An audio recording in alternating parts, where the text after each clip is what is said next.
Hello everybody and welcome to my review and unboxing of the Fractal Design Divine S Windowed Edition. This is my first review of a computer product, a PC product. Some of you may have seen my gardening videos. Obviously this is a whole different direction. So the Fractal Design Divine S is essentially a very open, very water cooling friendly take on the previously released Define R5. When you look at it, you'll see it's very similar to the Define R5, but it takes away some things actually, which is why they're able to offer it at a cheaper price. It's only $89.99 US for the Windowed Edition. Pretty awesome. As you can see, the case comes packed in your standard way, styrofoam, plastic, nothing too much to be excited about. The case comes with a user guide, pretty simple, not too much to it, just a small booklet. And it also comes with a box of the hardware and little doodads you'll need for putting it together. We take a quick look at the back here, we can see what it comes with. Motherboard standoffs, a motherboard tool, screws, zip ties, exactly what you'd expect. Taking a look at the top of the case, we can see, just like the Define R5, it has what they call the ModuVent system with 3 vents on the top. It has headphone jack, microphone jack, reset, power on and off switch, 2 USB 3 ports. Pretty standard for computer cases these days. Taking a look at the front of the case, it has a faux brushed aluminum finish even though it's plastic. Looking at the back, we see 7 standard PCIe slots, 140 millimeter fan that comes with the case, excuse me. Taking a look behind the motherboard tray, we can see the drive system is back here. You'll notice when we get to the front of the case that there's no room for drives in the front of the case. But in the back of the case, you can put 3.5 hard drives in the place you see right here. And then on the right behind the motherboard, you'll see there's room for 2.5-inch drives or SSDs, and those little caddies are held in with thumb screws. We see Fractal Design's standard but very awesome Velcro straps for wire management, and there's also a lot of cable tie downs if you need them to use zip ties. Looking around to the front of the case, we see it's got a big window. Perfect for water cooling, perfect for showing up all your components. If we're going to take it off, it has 2 captive thumb screws. Notice they don't come out. Very nice, keeps you from losing them. See, I'm taking the side off now to get a look inside.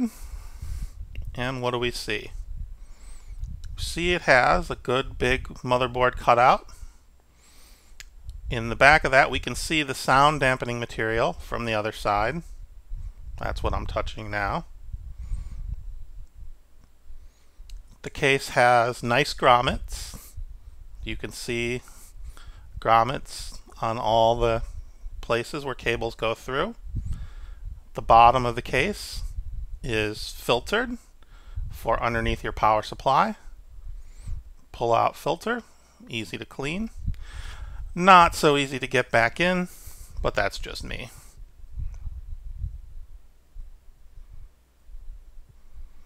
It comes with the 140 millimeter fan in the back and in the front. And one of the features that makes me most excited about this case are these slots. Those slots actually are a place to mount a reservoir and pump. And I have a XSPC D5 pump combo that's going to go there when I put together my new build, which isn't really a new build. I'm more just transferring and adding some new water cooling stuff. All in all, if you look, this case has a big wide open interior.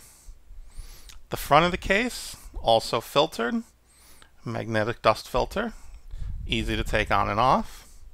You see there's room for 3 360 fans or 3 140. So what does that mean? I said 360, I mean 120 fans. It means you can fit a 360 or a 420 rad in front. These holes are how the front cover snaps off and on. There is no door like on the R5. And these are the posts that go into those holes.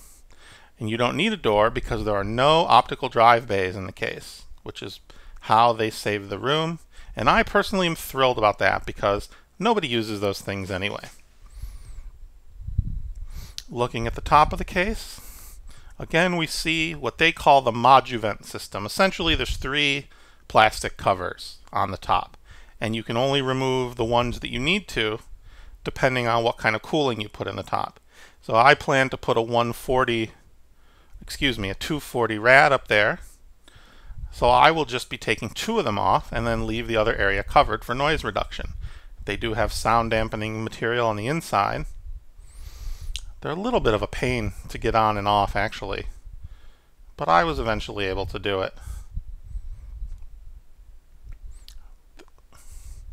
This might not be representative of your experience because I'm big and clumsy. And if you look, you'll see that at least for 120mm rads, it's offset over to the side, away from your motherboard, which is awesome. It gives you much more room to work. And if you go to a 140 or to a 280 or a 420 rad or fans, then you'll lose the offset.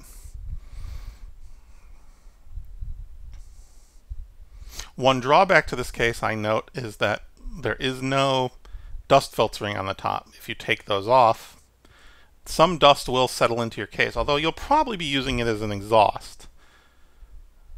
For instance, I'll have fans blowing up through my rad out the top, so that might not be too much of a problem. And they had to cut costs somewhere to get this case down below $100. Looking down in the bottom of the case, one more thing to show is they put some pre-drilled holes for pumps, which is another great water cooling feature. And these should be good for a D5 or a DDC pump or most variants. So that's it for our look at the Fractal Design S windowed edition. Thank you. And coming up soon in part 2, you will see me put this case to the test in a full custom water cooling build.